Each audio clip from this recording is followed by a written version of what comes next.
பண்ணையார் ஃபோட்டோவில் எப்படி உட்காந்துருக்காரு மாசாக உட்காந்துருக்காருல, அதாங்க தலை கிஃப்ட்டு. தலை வந்து வாழ்கிறது தான் தமிழ்நாட்டில். ஆனால் ஃபுல்லுமே தாட்ஸு, அவரோட ஹேபிட்ஸு, அவரோட சென்ஸு, அவரோட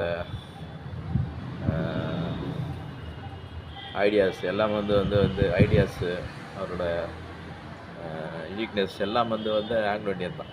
பாருங்கள், வெள்ளைக்காரன் கூட உட்காந்துருக்காரு, ஆனால் தமிழ்நாடு தான். ஆனால் தமிழ் மாதிரியே தெரில, அவர் பார்த்தா ஆங்கிலோ இண்டியன் மாதிரியே இருக்காரு. பயங்கரம்ல, செம்மாங்க. ஆனால் துபாயில் ஆடியன்ஸ் பேசியிருக்காங்க. நான் ஏதாவது வீடியோஸ் கிடச்சா பின் பண்ணுறேன். பயங்கரமாக இருக்குது.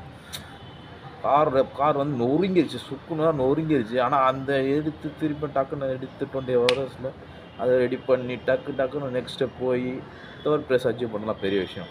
பார்த்துருப்பீங்க நிறைய வீடியோஸில். நொறுங்கிச்சு கார், அடிச்சு போய் எங்கேயோ ஒரு இடத்துல போய் நல்லா எட்ஜில் போய் நல்லா குத்திருக்காங்க. வச்சு குத்துனதில் அப்படியே ஃபுல்லாக ஸ்ப்ளாஷ் ஆகிடுச்சு.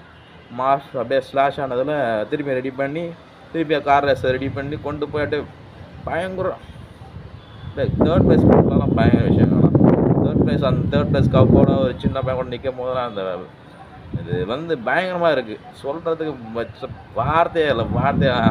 ஃபேப்லஸ் பயங்கரம் சொல்கிறதுக்கு வார்த்தை கிடையாது. அப்படியே எப்படி இருக்குன்னா, அப்படியே சொல்கிறதுக்கு பயங்கரமாக இருக்குது. ஸோ எனக்கு என்ன பேசுன்னு தெரில. அதனால் ஒரு ஹாப்பினஸ் இருக்கிறதால எனக்கு வார்த்தையே வர மாட்டேங்குது. ஓகேவா? தப்பாக எடுத்துக்காதீங்க. ஓகே, பாய்.